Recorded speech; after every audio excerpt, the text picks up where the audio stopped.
Alhamdulillahirabbil alamin. Segala puji bagi Allah yang telah memberikan nikmat yang luar biasa sehingga pada hari ini, siang ini kita dapat berkumpul dalam kegiatan aksi nyata pada modul 1.4 tentang budaya positif.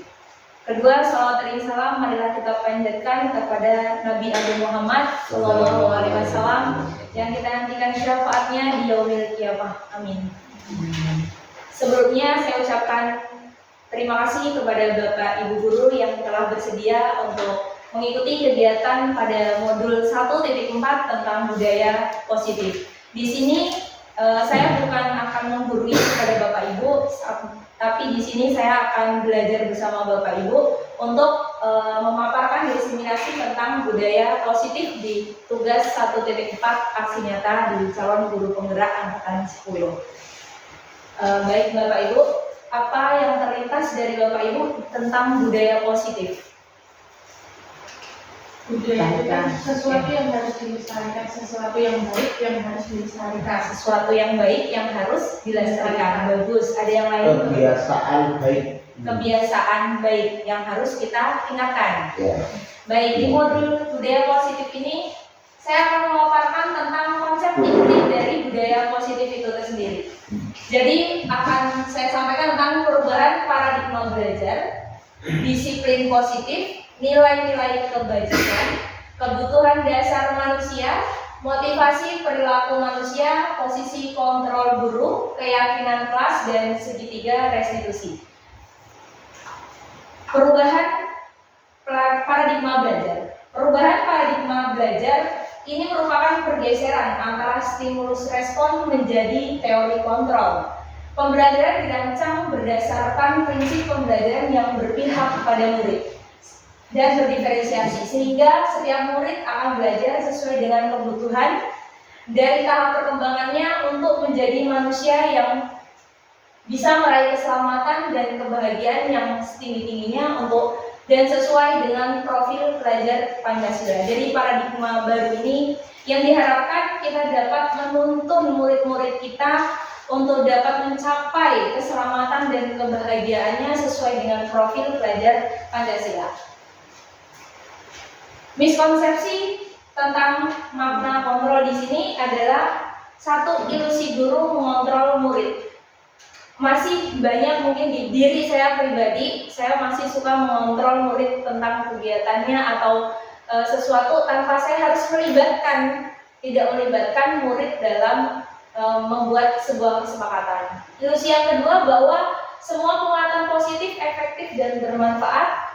Miskonsepsi yang ketiga, ilusi bahwa kritik dan membuat orang merasa bersalah dan menguatkan karakter.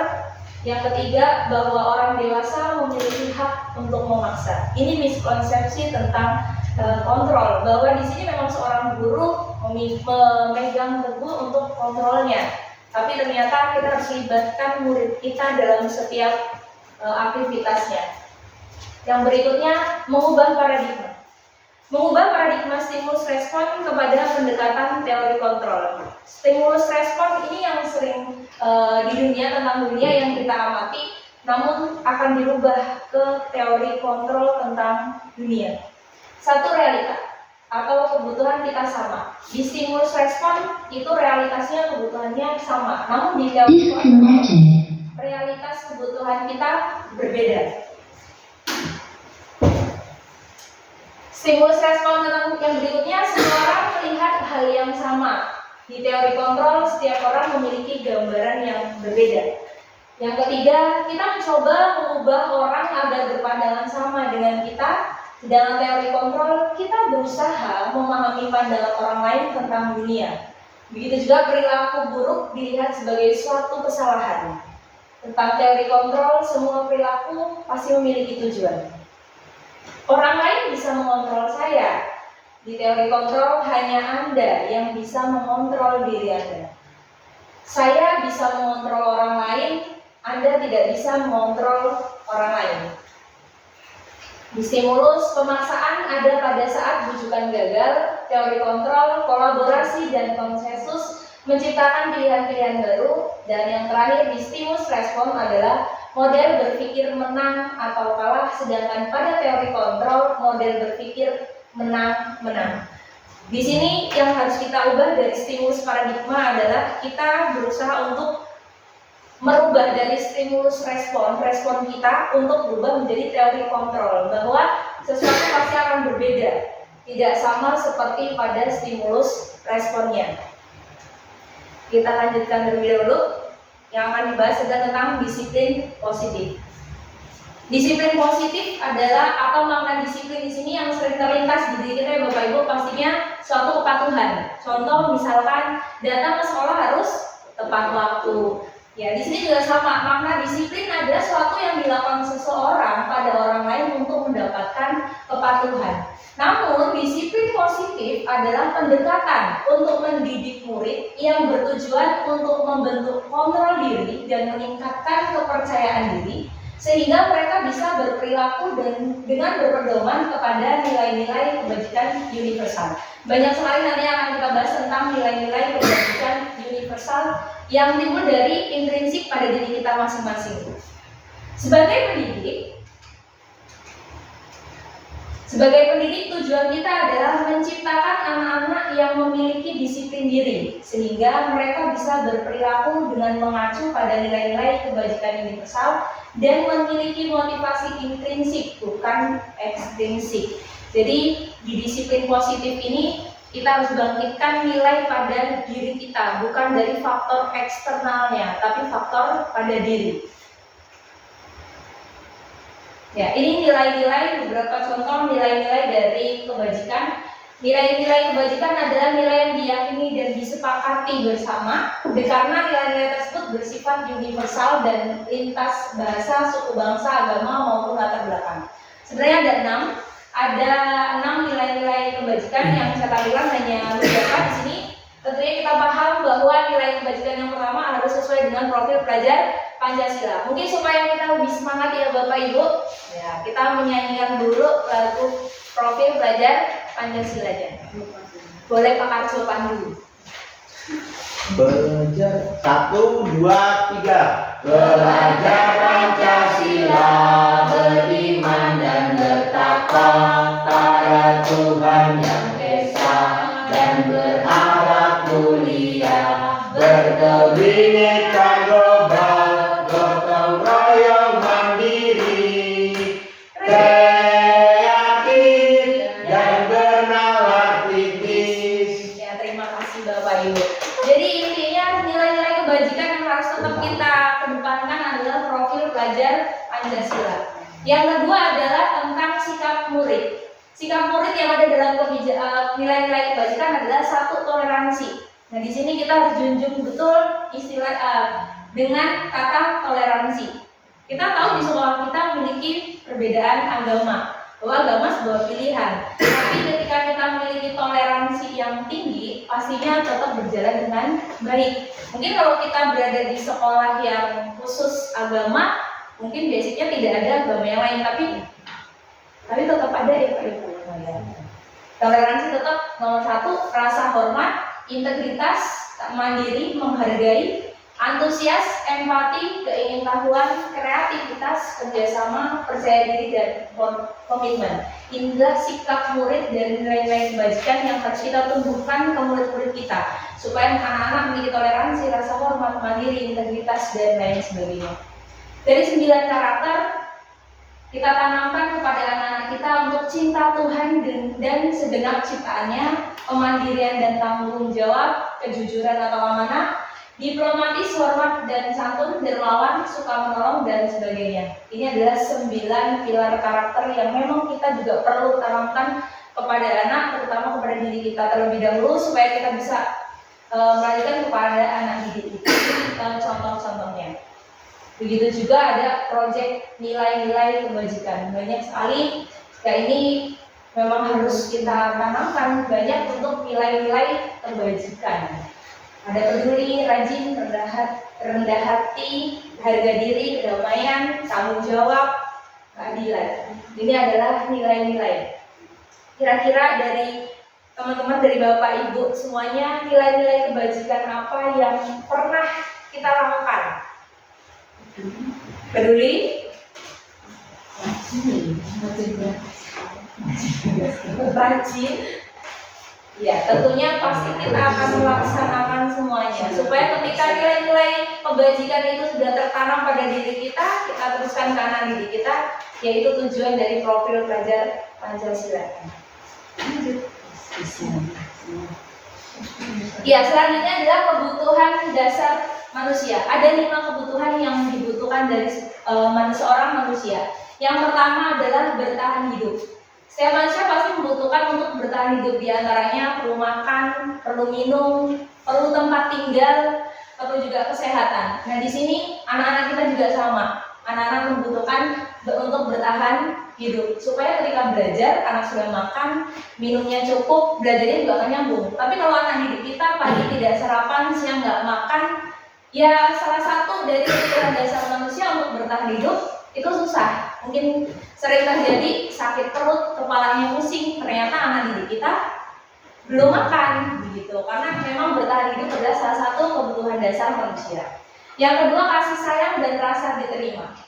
Diterima, disukai, diperhatikan, dan kerjasama itu dibutuhkan oleh anak-anak kita. Misalkan dengan istilah kasih sayang, anak itu ingin perhatian dari kita Bapak Ibu. Misalkan cari-cari masalah, itu sebenarnya anak didik kita itu membutuhkan perhatian dari kita. Atau misalkan ganggu temennya, itu karena sebenarnya itulah jiwa dari kebutuhan dasar manusia, bahwa seseorang itu butuh untuk diterima, butuh untuk disayang. Yang selanjutnya penguasaan, harga diri, keinginan untuk dianggap, diakui prestasi dan memimpin. Nah, di sini ketika anak didik kita memang memiliki prestasi, ya kita harus berikan pelayanan yang lebih supaya anak bisa diakui. Atau misalkan harga diri, teman diejek, dia tidak terima. Nah, jiwanya, kebutuhan dasarnya, dia merasa harga dirinya harus dipertahankan. Nah, inilah jiwa-jiwa kebutuhan dasar manusia. Yang berikutnya kebebasan. Anak memiliki rasa ingin bebas. Contohnya, Bu, sudah siap istirahat. Nah, itu karena anak punya rasa ingin bebas, tidak hanya untuk mengerjakan tugas. Maka ingin mandiri, memiliki pilihan, mencoba hal yang baru. Yang terakhir adalah kesenangan. Kesenangan sudah pasti. Kita berada di sekolah dasar, pastinya anak didik itu sukanya belajar dengan bermain. Karena memang kebutuhan dasar manusia, baik yang sudah dewasa atau anak-anak, juga membutuhkan kesenangan untuk bermain, untuk bergurau, dan bersenang-senang. Makanya ketika belajar, anak-anak mungkin ada yang asik sendiri, yaitu karena dunianya masih membutuhkan kesenangan, bertahan hidup, kasih sayang dan rasa diterima, penguasaan, kebebasan, dan kesenangan. Ini adalah 5 kebutuhan dasar manusia yang perlu kita pahami supaya kita dapat memahami anak didik kita. Nah, lanjut. Sepertinya masih ada yang ngantuk ya, Bu. Pak, biar nggak ngantuk, kita tepuk dulu ya Bapak Ibu. Ya, ice breathing dulu. Kalau tepuk 1 berarti tepuk 1, tepuk 2, 1, 2, tepuk 3, 1, 2, 3, tepuk 4, 1, 2, 3, 4, tepuk 5, 1, 2, 3, 4, 5. Siap? Ya. Tepuk 1, tepuk 2, tepuk 3, tepuk 4, tepuk 5, 2 kali tepuk 5.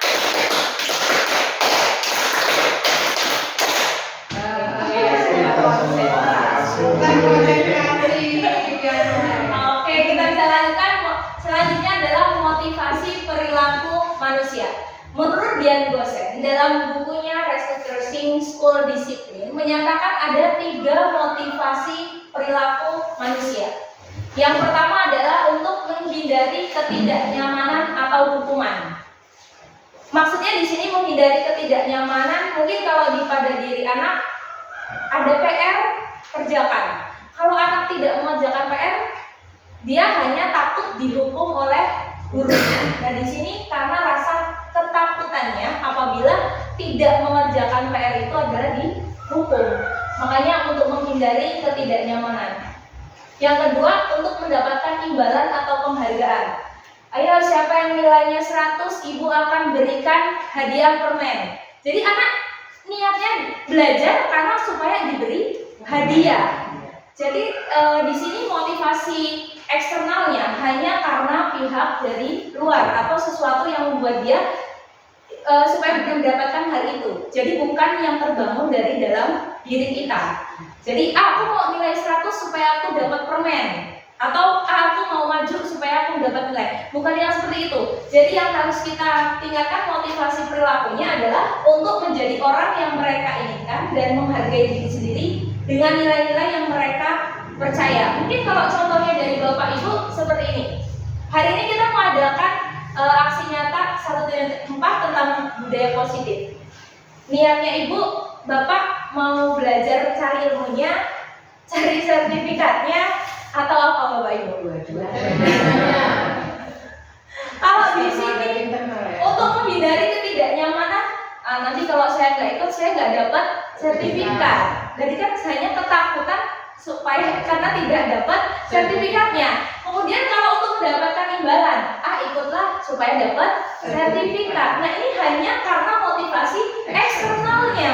Jadi hanya dari luar ingin ikut, bukan karena dari hati, tapi karena faktor luarnya. Sedangkan yang kita harusnya terapkan motivasi adalah internal atau intrinsik dalam diri kita. Atau misalkan ada kasus, ada pelatihan. Sebenarnya pelatihan itu jauh. Bapak Ibu akan diberikan kepala sekolah untuk mengikuti pelatihan tersebut. Tapi sebenarnya Bapak Ibu itu sedang sibuk. Dan itu tidak terlalu penting pelatihannya. Yang akan Bapak Ibu lakukan seperti apa? Tapi di situ dapat sertifikat. Tapi pelatihannya tidak terlalu penting. Bagaimana tanggapan Bapak Ibu?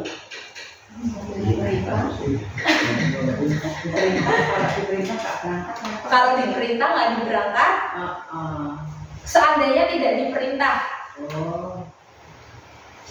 dibutuhkan tidak. Padahal sebenarnya ilmu itu perlu kita kembangkan lagi. Nah di sini artinya kita masih sama-sama motivasinya masih karena sertifikat dan lain sebagainya, atau karena nggak enak sama kepala sekolahnya. Jadi motivasi tetap motivasi eksternal, bukan karena ingin mengikuti pelatihan, karena kita butuh untuk diri kita. Nah di situ motivasi yang harus kita bangun Bapak Ibu. Jadi motivasi eksternal mau itu tidak, ya kita yang harus cari segala suatu kompetensi untuk meningkatkan, bukan karena untuk mencari sertifikatnya. Banyak kalau cuma mau sertifikat tinggal cetak sendiri juga bisa Bapak Ibu ya. Jadi tapi kalau kita benar-benar mendapatkan ilmunya, nah itu yang harus kita tingkatkan untuk motivasi internalnya. Selanjutnya, di motivasi internal ini hubungannya tentang 3, antara hukuman, konsekuensi, dan restitusi. Perbedaan dari 3 ini adalah kalau hukuman tidak terencana atau tiba-tiba. Murid tidak tahu apa-apa yang akan terjadi atau tidak dilibatkan. Bersifat satu arah, berupa hukuman fisik atau contoh misalkan bajunya salah satu anak didik kita bajunya keluar. Ayo bajumu keluar, ambil sampah. Tapi saya belum membuat kesepakatan dengan anak tersebut kalau bajunya itu keluar harus ambil sampah. Berarti kita berperan di sini adalah hukuman yang kita berikan karena tidak terencana dan tiba-tiba. Namun perbedaan yang kedua konsekuensi. Terencana atau disepakati sesuai peraturan. Murid tetap dibuat tidak nyaman. Sikap guru selalu memonitor murid. Contohnya, misal kita sudah tahu ada piket halaman yang setiap Senin Selasa untuk kelas 6, tapi tidak dilaksanakan. Kita sudah sepakat bahwa itu adalah untuk kelas 6, tapi tidak dilaksanakan. Kalau hanya konsekuensi, saya tidak melaksanakan hal itu, dia masih tetap merasa tidak nyaman karena berupa konsekuen. Kalau tidak piket halaman nanti suruh bersihin kamar mandi misalkan, itu berupa konsekuensi. Tapi yang harusnya kita terapkan adalah restitusi. yaitu proses menciptakan kondisi baik murid untuk memperbaiki kesalahan, proses kolaboratif yang mengajarkan murid untuk mencari solusi sendiri. Jadi motivasi tadi yang kita kembangkan untuk anak atau ke diri kita adalah motivasi intrinsik atau motivasi internal dalam diri kita, supaya kita sadar bahwa itu tanggung jawab kita yang harus kita laksanakan, bukan karena nanti takut dihukum karena nggak mengerjakan atau takut nanti dapat sanksi dari hukuman itu ketika saya tidak melakukan hal itu. Maka perlunya menciptakan atau kolaboratif dengan kesadaran dari diri kita masing-masing. Lanjut. Nah, di sini ada 5 posisi kontrol guru. Yang pertama adalah penghukum, yang kedua pembuat merasa bersalah, ketiga teman, keempat pemantau, dan kelima manajer. Untuk Bapak Ibu lebih memahami 5 posisi kontrol guru, saya akan putarkan video. Bluetooth mode.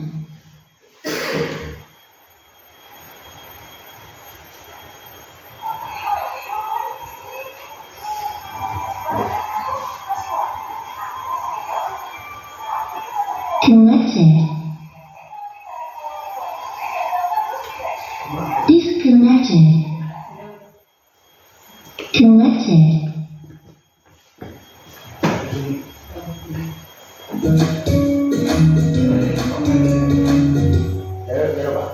Salam bahagia Ibu dan Bapak Guru hebat. Dalam penerapan disiplin positif restitusi, salah satu program yang dikembangkan adalah 5 posisi kontrol. 5 posisi kontrol dalam restitusi adalah proses perjalanan seorang pendidik agar dapat mengenali dirinya. Pada video kali ini, kita akan membahas tentang 5 posisi kontrol yang dikembangkan oleh Diane Dawson dan contoh penerapannya.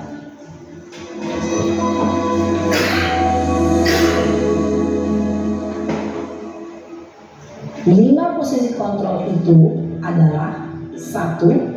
Posisi penghukum, 2. Posisi pembuat merasa bersalah, 3. Posisi teman, 4. Posisi pemantau atau monitor, dan 5. Posisi manajer. Untuk lebih memahami kelima posisi tersebut, mari kita saksikan kasus Naren yang terlambat hadir 20 menit di sekolah dan melihat bagaimana kelima posisi kontrol dalam menghadapi masalah tersebut.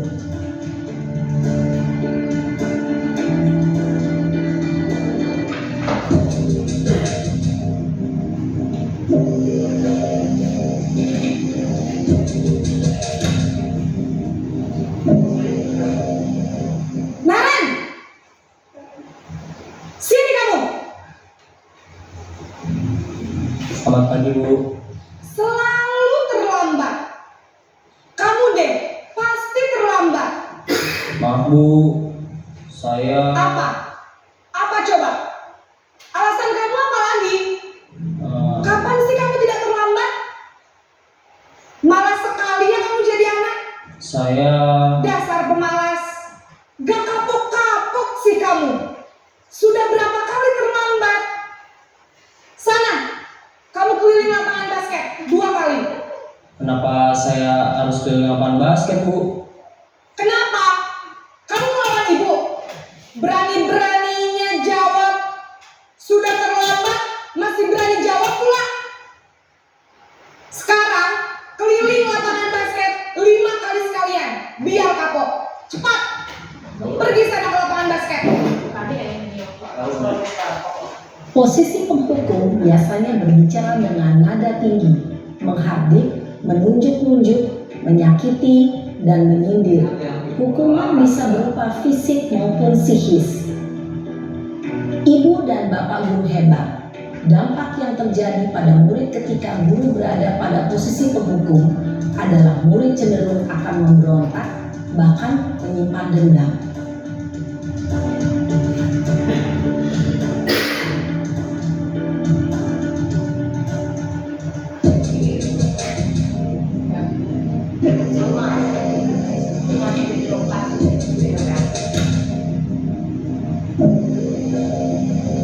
Naren!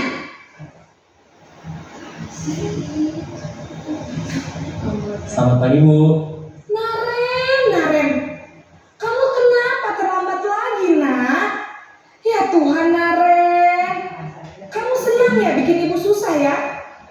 Kalau kamu terlambat lagi, nanti ibu yang ditegur bapak kepala sekolah, nak. Disangka ibu tidak bisa membina kamu. Duh, gimana ini? Maaf, Bu. Duh, Gusti Naren, kamu suka ya kalau ibu ditegur bapak kepala sekolah? Terus, sekarang ibu harus tulis apa ini di buku absen? Ini kamu sudah sering terlambat loh. Ibu harus apa coba? Maaf, Bu. Maaf sekali. Ya sudah, lain kali jangan bikin ibu susah lagi ya, nak ya. Ibu tidak akan kuat lagi kalau kamu begini terus. Bisa jantungan kalau ibu ditegur bapak kepala sekolah. Sana cepat ke kelas. Maaf ya, Bu. Maaf sekali. Posisi pembuat rasa bersalah berbicara dengan nada tenang, cenderung lembut. Namun kata-kata yang diutarakan membuat murid merasa menjadi orang yang gagal, memandang buruk dirinya sendiri, merasa tidak berharga, dan tidak sanggup membahagiakan orang lain. Ketika guru mengambil posisi pembuat rasa bersalah, murid akan menganggap dirinya yang bersalah dan ia akan menyimpan emosi negatif tersebut di dalam dirinya.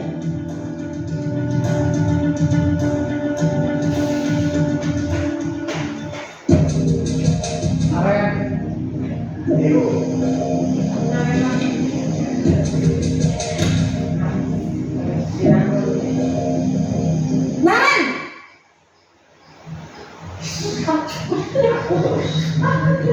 Selamat pagi, Bu. wah, sudah jam berapa ini, nak? Terlambat lagi ya, sayang. Iya, Bu. Habis ibu saya lupa bangunkan saya, Bu. Kamu malah menyalahkan ibu kamu.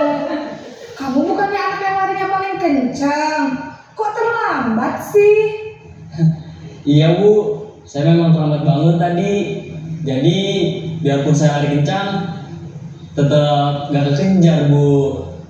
Ya sudah sana. Nanti lain kali larinya lebih kencang lagi ya. Biar gak terlambat lagi. Bikin seneng ibu. Demi ibu. Bisa kan? Bisa lah, Bu. Ya sudah sana masuk kelas. Ibu beresin urusan absen kamu. Kamu ini ada-ada saja. Dalam posisi teman, guru berbicara dengan nada suara ramah, akrab, cenderung bersenda gurau untuk menjaga suasana tetap santai.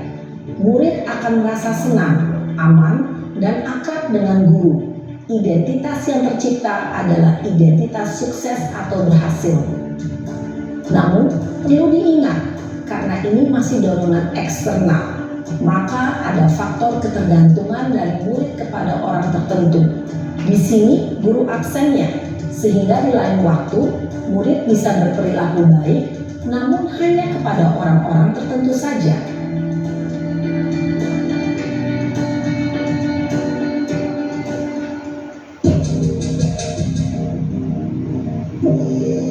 Tiga.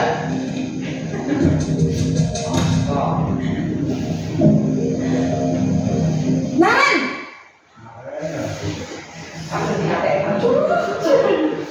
Selamat pagi, Bu. Naren, apa peraturan sekolah kita tentang jam berapa kita harus masuk sekolah, nak? Kita harus di sekolah jam 7, Bu. Iya betul, sekarang sudah jam 7.20. Naren sudah tahu konsekuensinya jika terlambat hadir. Paham, Bu. Saya harus tinggal kelas pas jam istirahat selama 20 menit. Iya benar, konsekuensinya demikian. Jadi nanti jam 9.30 pas istirahat, kamu harus tinggal di kelas, kerjakan tugas tambahan untuk ketertinggalan kamu, ya? Baik, Bu. Posisi pemantau mengandalkan penghitungan atau data untuk mengontrol murid. Guru mengarahkan murid berdasarkan peraturan dan konsekuensi. Seorang pemantau menunjukkan bahasa tubuh dan ekspresi wajah yang datar dan cenderung formal. Naren,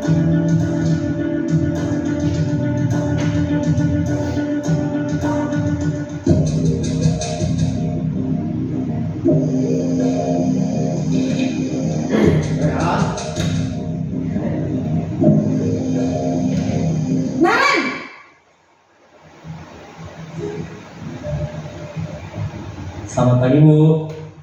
selamat pagi Naren. Maaf Bu, saya terlambat. Iya, sekolah masuknya jam 7, sekarang sudah jam 7.20. Jadi sekarang bagaimana ini Naren? Maaf Bu, saya lupa setel alarm saya semalam. Baiklah, menurut kamu, keyakinan sekolah yang mana yang perlu kamu tingkatkan? Menghargai diri sendiri dan orang lain mungkin ya Bu. Setuju. Jadi, apakah Naren meyakini prinsip saling menghormati tersebut? Iya Bu, saya meyakininya. Apakah Naren bersedia memperbaiki masalah keterlambatan ini? Bersedia Bu. Bagaimana kamu akan memperbaiki masalah keterlambatan ini? Saya akan coba untuk tidak lupa menyetel alarm saya Bu. Baik, kalau Naren lupa menyetel alarm di rumah, ada orang yang kira-kira bisa bantu mengingatkan tidak? Ada Bu, kakak saya, Kak Ema. Ada lagi selain Kak Emma? Selain Kak Ema, ada ibu saya. Baik, jadi yang mengingatkan Naren adalah Kak Emma dan ibu kamu ya? Kira-kira akan mulai setel alarm kapan nih Naren? Setelah pulang sekolah, akan segera saya lakukan. Baik, jadi Naren akan setel alarm untuk bangun besok pagi dan akan diingatkan oleh kakak dan ibunda Naren ya. Ada lagi yang mungkin perlu dilakukan Naren agar tidak terlambat bangun lagi? Tidak ada Bu. Baik Naren, terima kasih untuk kerjasama kamu. Sekarang kamu perlu kembali ke kelas untuk belajar. Baik Bu, terima kasih. Posisi manajer adalah posisi kontrol yang disarankan untuk membimbing murid memiliki sikap disiplin yang positif, yaitu murid yang mandiri, bertanggung jawab, dan dapat memecahkan masalah. Tujuan dari posisi ini adalah agar murid dapat berefleksi atas tindakannya. Guru akan dengan tulus memberikan pertanyaan-pertanyaan bermakna, sehingga membuat murid dapat belajar dari kesalahannya dan mencari sebuah solusi untuk menyelesaikannya. Ibu dan Bapak guru hebat, setelah mengamati adegan kelima posisi kontrol tadi, kira-kira posisi Baik Bapak Ibu, setelah melihat 5 posisi kontrol yang dalam video, posisi kontrol mana yang pernah Bapak Ibu rasakan? Mungkin dari Pak Onto. Yang pernah Bu Iya, yang pernah dirasakan, yang pernah dilakukan. dilakukan. Dari menghukum sampai itu sama. Semua pernah ya Pak. Yang sering dari menghukum sampai sebenarnya sama. Bisa ceritakan sekilas Pak? Pada waktu menghukum anak berbaik itu terpaksa. Dikirakan nggak tahu, nggak benar, tepok gitu ya. Mudahnya dan anak mungkin takut dengan saya sehingga mereka berhenti untuk berkelahi. Gitu, salah satunya itu. Terus apa? Jadi posisi kontrol mana yang menurut Bapak yang paling terbaik? Yang paling baik setelah melihat tayangan video tadi ya selaku manajer. Kita bisa mengarahkan anak dan anak bisa sadar terus tidak melakukan hal tersebut lagi kesalahan-kesalahan. Oke, baik Pak. Terima kasih. Menurut Pak Karjo, di posisi kontrol mana yang pernah Bapak lakukan? Dari pembuat orang merasa bersalah tadi pernah, menjadi penghukum juga pernah, teman juga pernah. Sejauh itu yang Berarti pemantau belum. pemantau dan manajer belum. Tapi sekarang Bapak sudah paham bagaimana posisinya? Ya. Ya. Menurut Pak Nasran sekarang Kalau yang pernah saya alami penghukum, penghukum. ya saya memang pernah penghukum. Tapi hanya seperti yang cerita yang tadi suruh. Kalau tadi pilih lapangan basket, saya pilih halaman sekolah. Kemudian membuat merasa bersalah ya pernah, sebagai teman ya pernah, yang belum saya pemantau. Kalau manajer Pernah kan? Iya, justru pemantau ya Pak. Iya. Oke, terima kasih. Kalau Bu Ani, Bu. Kalau saya yang pertama menghukum juga pernah Bu, tapi nggak pernah suruh lari-lari Bu. Terus kalau mau hukum Paling ngambil sampah, karena masalahnya dari sampah. Oke. Terus selanjutnya? Kalau yang pernah sudah pernah juga. Terus kalau pemantau sama manajer, kadang-kadang untuk kelas 3 itu diajak rundingan masih bingung mau ngomong apa Bu. Kalau kelas 3. Ya, kalau di manajer memang yang paling baik-baik. Artinya bukan kita mencari kesalahannya, tapi cari solusinya. Kalau Bu Sri, Ya dari 5 posisi kontrol dulu ya kayaknya yang 3 itu yang pernah ya? pernah Penghukum, pembuat merasa bersalah sama teman. Karena itu ya. Oke, sama pemantau dan manajer kayaknya belum ya? yang belum kayak merefleksikan kenapa kalau kayak gitu. Oke, terima kasih. Kalau Bu Yuni? Kurang lebih sama seperti Pak Harjo dan Bu Sri, yaitu penghukum, pembuat merasa bersalah, kemudian teman. Jadi tinggal pemantau dan manajer. Memang betul dari 5 posisi kontrol yang paling direkomendasikan untuk dilaksanakan adalah menjadi seorang manajer. Jadi ketika ada suatu permasalahan, bukan tujuan kita apa salahnya, tapi bagaimana solusinya. Jadi nanti ketika kita sudah tahu manajer yang akan kita bahas, hubungannya tentang segitiga restitusi. Ya. Sebelumnya kita masuk ke keyakinan kelas terlebih dahulu. Mengapa keyakinan kelas? Mengapa tidak peraturan kelas?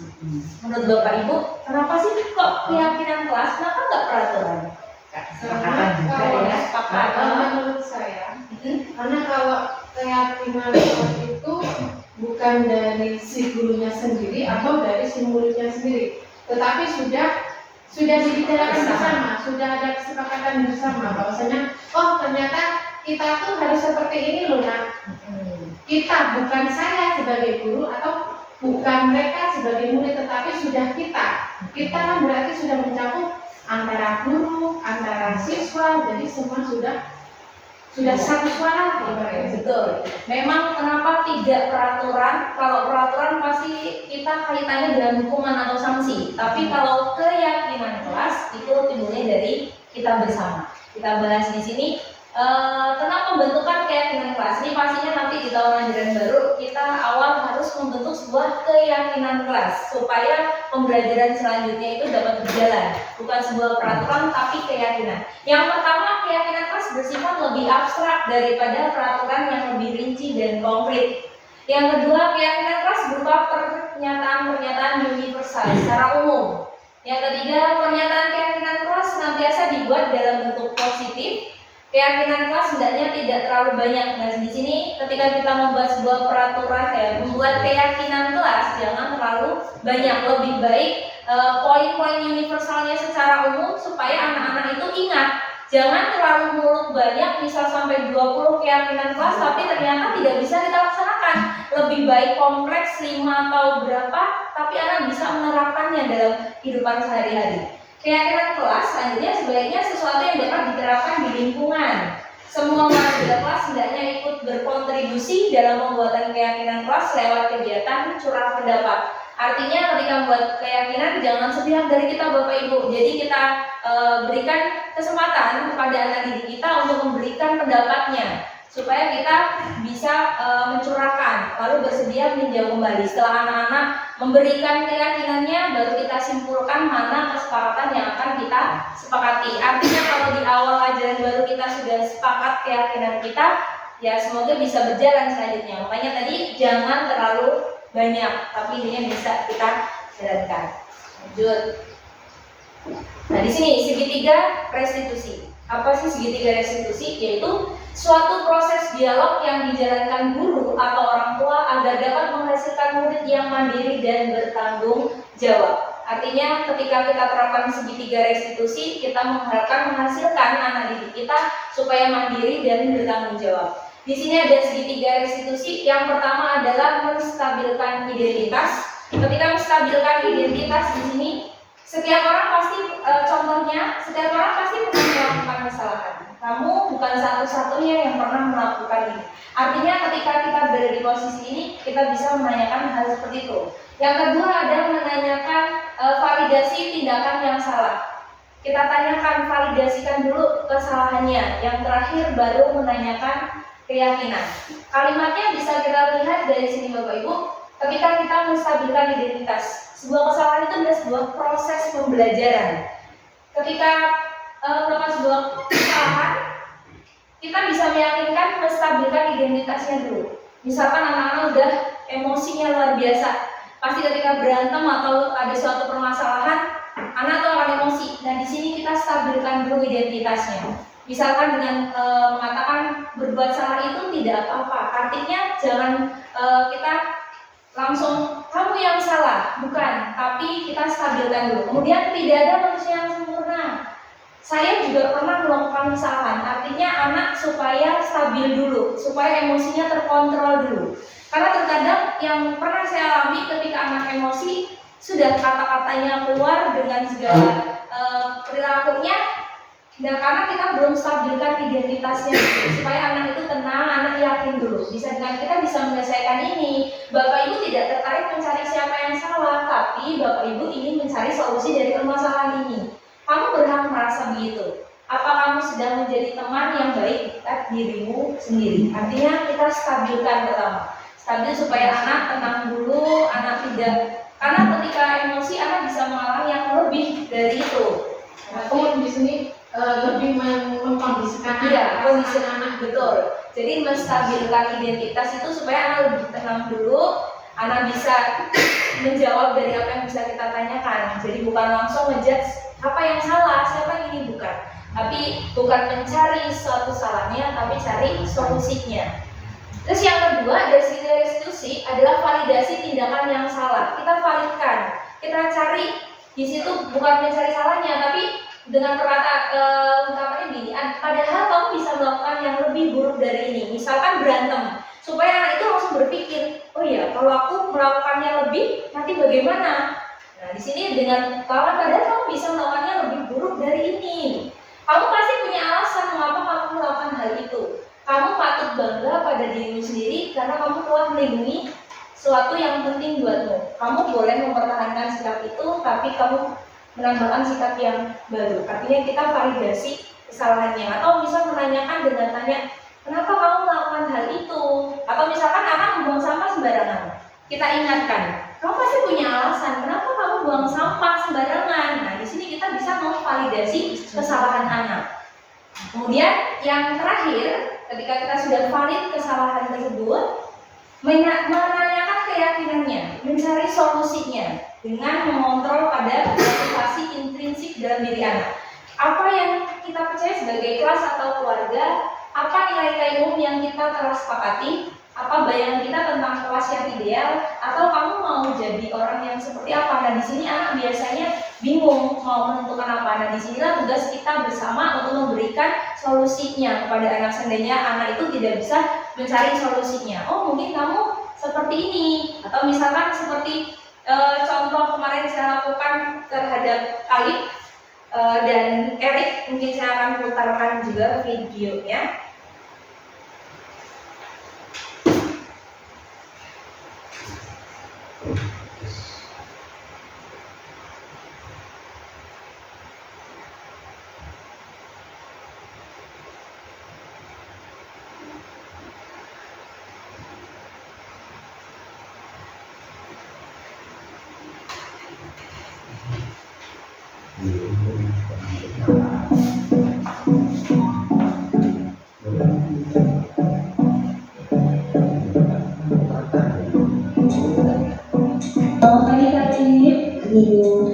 Hari ini Ibu ingin membicarakan tentang tugas piket yang tidak dilaksanakan. Apakah kalian bisa cerita sama Ibu?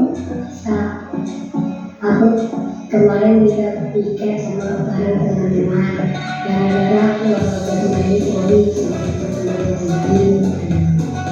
Baik, pasti kalian punya alasan. Kenapa kalian tidak piket? Gara-gara males, main suruh piket gak mau. Terima kasih atas kejujuran kalian. Sekarang Ibu minta respon teman-teman. bagaimana ketika teman-teman melihat kamu tidak pede, kesal, marah, suka, habis itu harusnya suruh tiket tidak mau balas jasa dan terima kasih. Apakah tindakan itu sudah bertanggung jawab? Belum. Bagaimana? Apakah kamu punya ide supaya kamu lebih rajin lagi dalam bekerja? Tidak boleh melanggar peraturan, tidak boleh harus mengikuti tiket. Ya, terima kasih atas komentarnya Ibu Arfi, Ibu. Mari semangat kita buat lebih rajin lagi ya tiketnya. Apakah Ibu boleh memantau kamu supaya kamu lebih rajin? Boleh Bu. Ya, terima kasih sekali atas kerjasamanya. Semoga kita lebih rajin ya. Terima kasih. Apa alasannya kenapa Erik terlihat ya? Selamat siang Erik. Selamat siang Bu. Ya, baik Erik, tadi Ibu melihat Erik duduk di jendela. Kenapa? Apa alasannya kenapa Erik duduk di jendela? Bosan kenapa? Kan jam istirahat. Mengantuk. Baik, terima kasih atas kejujuran Erik. Lalu bagaimana ketika nanti teman kamu ada yang melihat kamu duduk di jendela? Apakah perbuatan itu sudah benar? Belum benar. Lalu bagaimana komitmenmu supaya kamu tidak melakukan itu lagi? Saya berjanji tidak akan melakukan duduk di jendela lagi karena itu melanggar peraturan sekolah. Baik, terima kasih atas komitmennya. Apakah kamu setuju jika ibu memantau supaya kamu tidak melakukan itu lagi? Setuju ya. Dan ajak teman supaya tidak melakukan hal itu lagi ya. Ya, terima kasih atas kerjasamanya. Semoga kita bisa menjaga dan mensepakati peraturan dari sekolah ya. Terima kasih. Baik, itu contoh yang saya lakukan di demonstrasi kontekstual tentang budaya positif. Intinya kita berperan guru dengan 5 posisi kontrol. Yang paling terbaik adalah menjadi manajer, dan kita terapkan dengan segitiga restitusi. Gitu Bapak Ibu. Ada yang mau menambahkan dari Bapak Ibu? Ya Bu Pak, silakan Pak. Mengenai 5 posisi tadi. 5 posisi kontrol. Yang pertama ini posisi sebagai penghukum. Iya, sebagai penghukum. Ya, itu posisi sebagai penghukum itu sudah apa ya? Artinya masih bisa dipraktekkan lagi atau harus dihilangkan gitu. Ya, 5 posisi kontrol guru ada penghukum, pembuat merasa bersalah, teman, pemantau, dan manajer. Pak Anasar menanyakan ini ditinggalkan atau masih boleh? Ya. Boleh. Kalau tadi kita menjawab posisi kontrol paling terbaik adalah manajer, berarti yang harusnya kita sebaiknya lakukan adalah berperan menjadi seorang manajer, supaya anak juga ke sekolah tidak takut, wah aku terlambat, pasti aku dukung. Jadi akan merasa seperti itu Pak. Tapi kalau kita bisa menjadi seorang manajer, anak bisa tumbuh dari dirinya, ya insya Allah akan sesuai tanggung jawabnya. Makanya kita bangkitkan dari kelas rendah sampai kelas tinggi. Kalau 5 posisi kontrol guru kita tetapkan, pasti anak akan nyaman juga. Gitu. Pak, kalau menurut saya tetap di manajer. Masih ada Pak? Ya masih. Masih berbeda dari hari ini Bu. Iya. Tadi kan ada juga yang sebagai teman lah ya, posisi sebagai teman. Saya melihatnya sebagai teman ya bagus sih. Cuman apa ya, artinya nanti terus wibawa seorang guru nggak ada itu.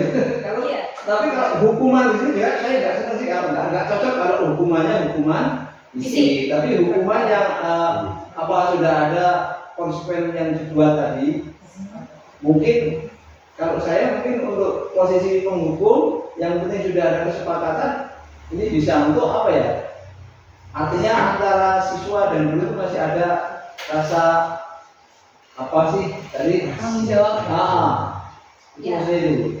Kalau di posisi teman memang dari 5 posisi kontrol yang paling terbaik tetap ada di manajer. Kalau teman memang pasti ada kelemahan dan kelebihannya.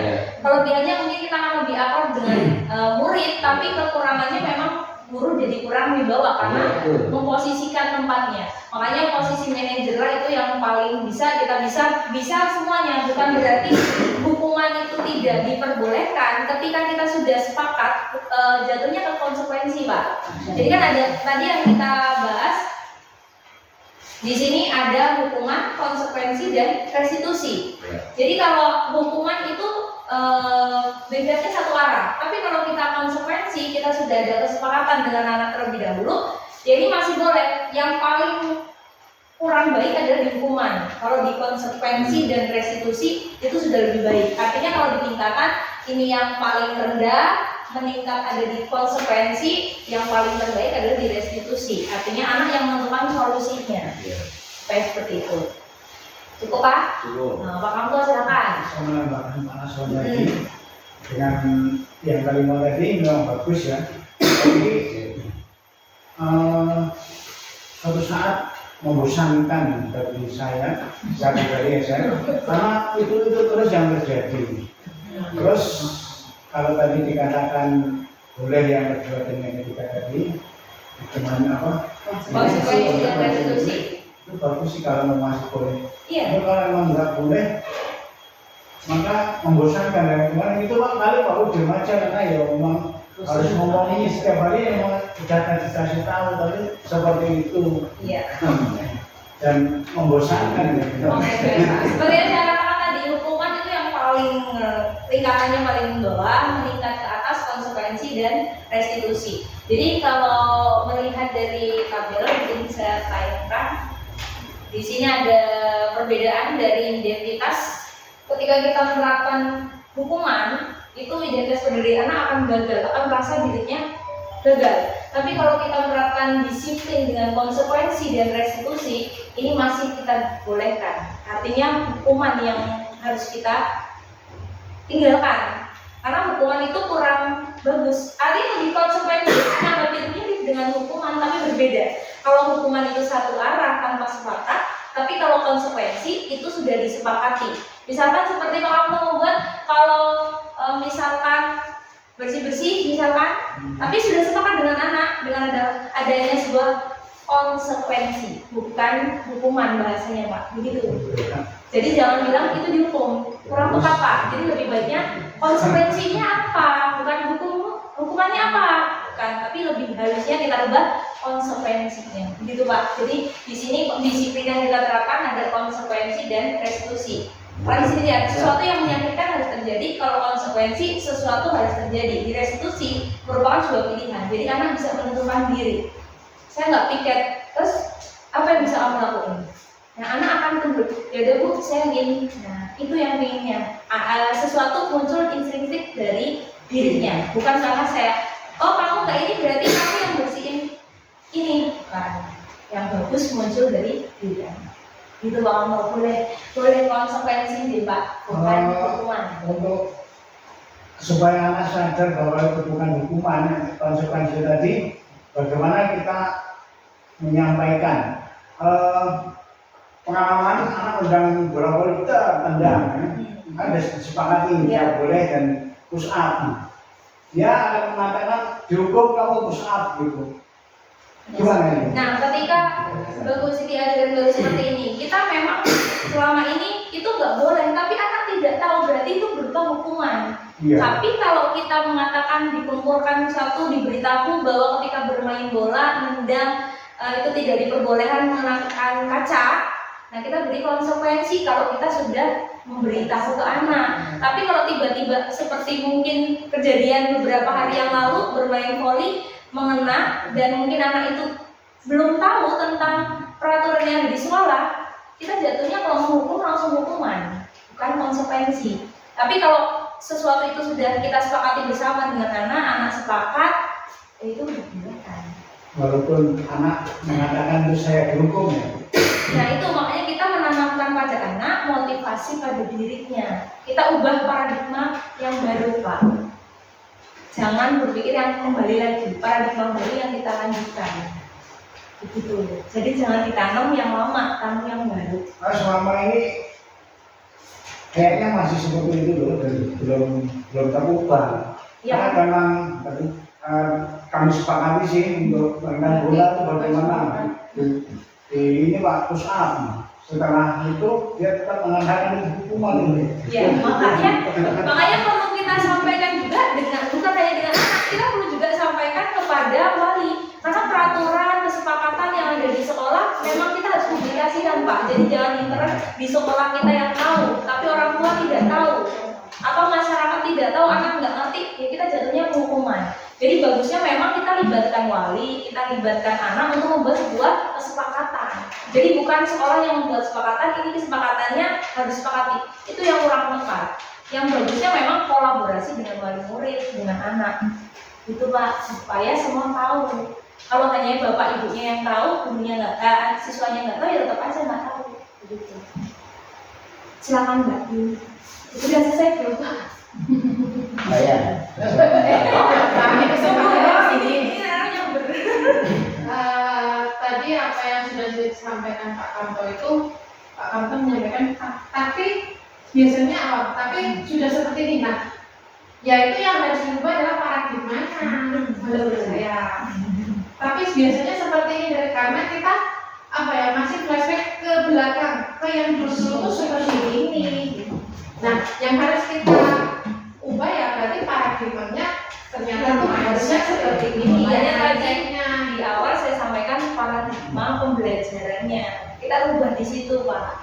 Mungkin dari dulu nggak tahu, iya karena baru saat ini saya belajar juga Pak. Saya sama-sama di sini bukan mau menggurui, tapi sama-sama kita belajar. Oh ternyata ya benar kalau kita laksanakan yang ini.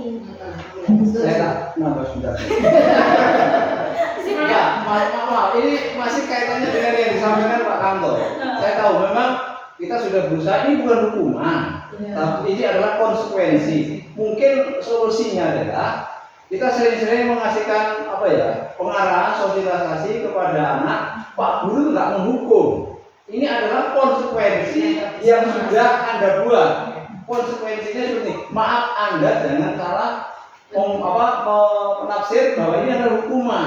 Mungkin kalau sering-sering disosialisasikan, anak tahunya tidak dihukum.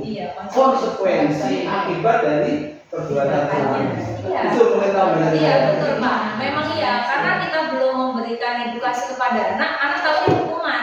Karena perlu juga saya katakan tadi, orang tua juga perlu dilibatkan supaya tahu kalau anak saya dihukum. Padahal bukan hukuman, padahal kita sudah memberitahu anaknya konsekuensi, tapi orang tuanya tidak paham juga. Begitu Pak Anto, mungkin kita memang perlu menyampaikan ke anak, ke orang tua, bahkan ke masyarakat supaya kita merubah paradigma cara berpikirnya yang baru. Jangan yang kayak zaman dulu, apa-apa dulu. Kita majunya ke depan.